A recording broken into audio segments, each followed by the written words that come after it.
History I کے پیارے دوستو، السلام علیکم۔ میں ہوں فہیم جراب۔ دوستو، جزیرے کا نام سنتے ہی ہمارے ذہن میں انتہائی خوبصورت خیال آنے لگتے ہیں اور ہم سوچتے ہیں کہ یہ بہت خوبصورت جگہ ہوگی، مگر آج ہم آپ کو ایک ایسے خطرناک جزیرے کے بارے میں بتائیں گے جس جگہ جو بھی جاتا ہے کبھی واپس نہیں آتا، اس لیے اس کو موت کا جزیرہ بھی کہا جاتا ہے۔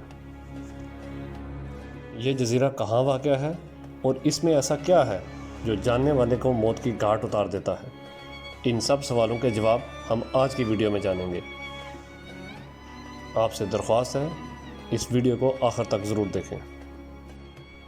ناظرین گرامی، اس خوفناک جزیرے کا نام پوگلیا ہے، جو اٹلی کے ایک چھوٹے سے قصبے میں واقع ہے، جہاں یا تو اب ویرانی ہے یا بھوتوں کے ڈیرے ہیں۔ اس جزیرے کے بارے میں کہا جاتا ہے کہ یہاں انسانی ہڈیوں کے ڈھیر ہیں، جسے دیکھنے کے بعد کسی بھی انسان پر وحشت طاری ہو سکتی ہے۔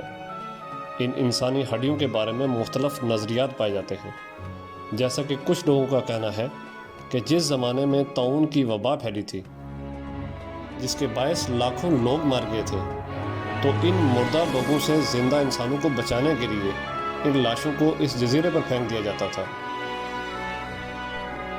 جو ادھر ہی گل سڑ کر ہڈیوں میں تبدیل ہو جاتی۔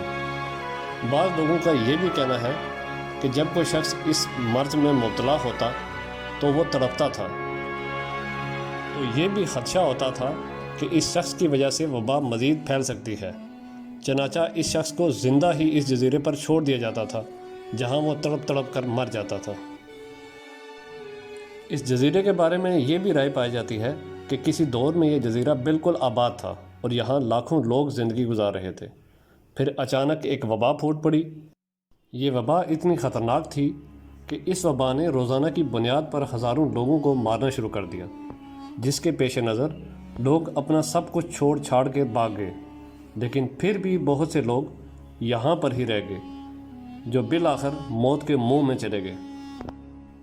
کہا جاتا ہے کہ اب یہاں جنات کا بسیرا ہے اور ہر طرف سے چیخوں کی آوازیں سنائی دیتی ہیں، اس لیے اس جگہ کو دنیا کی سب سے زیادہ عصیب زدہ جگہ بھی قرار دیا گیا ہے۔ موجودہ وقت میں اس جگہ پر جانے کی مکمل پابندی ہے، لیکن اس پابندی کے باوجود اگر کوئی جانا چاہے تو وہ اس کی اپنی ذمہ داری ہوتی ہے۔ اس جزیرے کے قریب ایک گاؤں کے لوگوں کا کہنا یہ بھی ہے کہ ہم نے آج تک کسی بھی ایسے شخص کو نہیں دیکھا جو اس جزیرے میں گیا ہو اور پھر واپس زندہ آیا ہو، بلکہ ہمیں ہمیشہ لاش ہی ملتی ہے۔ لہٰذا اس بات کے بعد مشہور ہو گیا کہ جن لوگوں کی بیماری کی وجہ سے یہاں موت ہوئی تھی، ان کی روحیں اس جزیرے پر واپس آ گئی ہیں، جو کسی کو بھی یہاں آنے نہیں دیتی۔ ناظرین گرامی، یہاں پر 1922 میں کھلنے والے ہاسپٹل کے بارے میں کہا جاتا ہے کہ یہاں دماغی مریضوں پر تجربات کیے جاتے تھے اور اس کے ڈائریکٹر کو بھوتوں نے پاگل کر دیا، جس کے بعد اس نے چھت سے کود کر خودکشی کر لی، جس کے بعد یہ ہاسپٹل 1968 میں بند کر دیا گیا۔ فی الحال یہ جزیرہ بند ہے، لیکن امریکہ ٹی وی کا ایک نمائندہ جب ایک پروگرام فلم بند کرانے کے لیے جزیرے پر گیا، اس کا دعویٰ ہے کہ یہاں عصیب کا سایہ ہے، جس کے بعد اٹلی کی حکومت نے اس جزیرے کو 99 سال کے لیے لیز پر نیلام کرنے کا فیصلہ کر لیا، جو کہ اگلے مہینے منعقد کی جائے گی۔ لیکن دیکھنا یہ ہے کہ یہ جزیرہ خریداروں کو اپنی طرف کھینچ سکتا ہے یا نہیں۔ ناظرین گرامی، ایسا ہی جاپان میں ایک جنگل نما جزیرہ موجود ہے جہاں جانے والا کبھی واپس نہیں آتا۔ جاپان کا مشہور زمانہ آتش فشانی پہاڑ ماؤنٹ فیوجی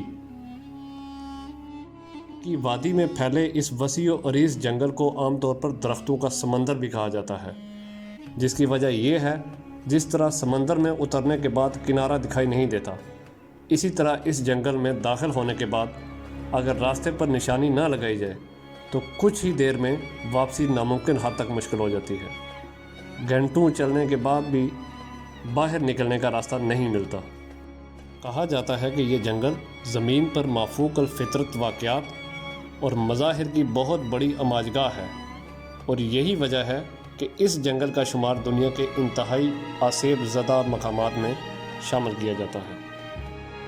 اس جنگل کے حوالے سے دنیا میں بالعموم اور جاپان میں بالخصوص طرح طرح کی داستان اور واقعہ بیان کیے جاتے ہیں۔ ہزاروں سال پرانے اس جنگل کے بارے میں سینہ بہ سینہ چلتی آ رہی جاپانی داستانوں اور روایتوں کے مطابق اوکے بخارا میں قدیم بلاؤں، بھوتوں اور شہر میں بسنے والے بدکار انسانوں کی بھٹکتی روحوں کا بسیرا ہے۔ اس جنگل میں منڈلاتی یہ روحیں، بھوت اور بلائیں کچھ خاص لوگوں کو پکار کے بلاتی ہیں اور پھر ان کا خاتمہ کر دیتی ہیں، مگر دوسری جانب سائنسی محققین اور ماہر نفسیات ان روایتوں کو تہمت کے زمرے میں لاتے ہیں۔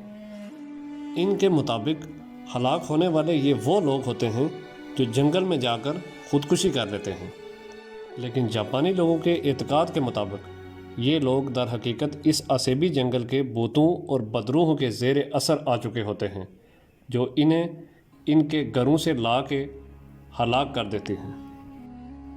ناظرین گرامی، ایسا نہیں ہے کہ محض پرانے قصے کہانیوں کی بنا پر یہ جنگل خوف کی علامت بن گیا، بلکہ یہاں مسلسل پیش آنے والے واقعات نے بھی اس جنگل کو ایک خوفناک مقام بنانے میں اہم ترین کردار ادا کیا ہے۔ اکثر و بیشتر ایسا معلوم ہوتا ہے کہ ایڈونچر کے شوقین حضرات اس جنگل میں جاتے ہیں اور پھر لوٹ کے کبھی نہیں آتے۔ رضاکار اور امدادی ٹیمیں انہیں ڈھونڈنے میں ہمیشہ ناکام رہتی ہیں اور ان کا کچھ پتہ نہیں چلتا کہ وہ کہاں گئے۔ پھر کچھ عرصے کے بعد ان کی لاشیں درختوں کے ساتھ لٹکتی ہوئی یا کسی گڑھے میں یا کسی غار میں مسح شدہ حالت میں ملتی ہیں۔ اس جنگل کے فرش ماؤنٹ فیوجی کے لاوے سے ڈھکا ہوا ہے، جس کی وجہ سے اس کی زمین اس قدر سخت ہو گئی ہے کہ اسے کدال یا ہتھوڑے جیسی دستی اوزاروں سے بھی نہیں کھودا جا سکتا۔ جاپانی حکومت نے لوگوں کو اس جنگل سے بچانے کے لیے کئی مقامات پر نشانیاں یا بورڈ اویزہ کر رکھے ہیں۔ مقامی لوگوں اور بعض آئینی شاہدین کی طرف سے یہ بات پورے وثوق سے کی جاتی ہے کہ اس جنگل میں جانے والے سیاحوں اور مہنجو حضرات کے کسی غیر مرئی مخلوق سے اکثر آمنا سامنا ہوتا ہے۔ وہ اس حوالے سے بہت سی کہانیاں بھی بیان کرتے ہیں۔ دوستو، اوکیجا ہارا کے بارے میں ایک کہانی یہ بھی مشہور ہے کہ اس جنگل میں سمت بتانے والے جدید تکنیکی آلات اور کمپاس وغیرہ ناکارہ ہو جاتے ہیں، جس کے نتیجے میں مسافر جنگل میں کھو جاتے ہیں۔ سائنسی ریسرچر یہاں لوگوں کی ہلاکتوں کو خودکشی کا نام دیتے ہیں، لیکن اگر یہ بات واقع ہی سچ ہے تو اس جنگل کو خودکشی کرنے والوں کا پسندیدہ مقام قرار دیا جانا چاہیے، کیونکہ سرکاری اعداد و شمار کے مطابق مہینے میں کم از کم 2 افراد اوکیجا ہارا جنگل میں جا کر اپنی زندگی کا خاتمہ کر لیتے ہیں۔ تاہم مقامی لوگوں کا کہنا ہے کہ یہ تعداد اس سے بہت زیادہ ہو سکتی ہے، کیونکہ بہت سے لوگوں کی لاشیں کبھی بھی مل نہیں پاتی۔ جی ناظرین، یہ تھی ہماری آج کی ویڈیو۔ امید ہے آپ کو ویڈیو پسند آئی ہوگی۔ اگلی ویڈیو تک اپنے دوست فہیم جلال کو اجازت دیجیے۔ اپنا اور اپنے پیاروں کا خیال رکھیے گا۔ اللہ حافظ۔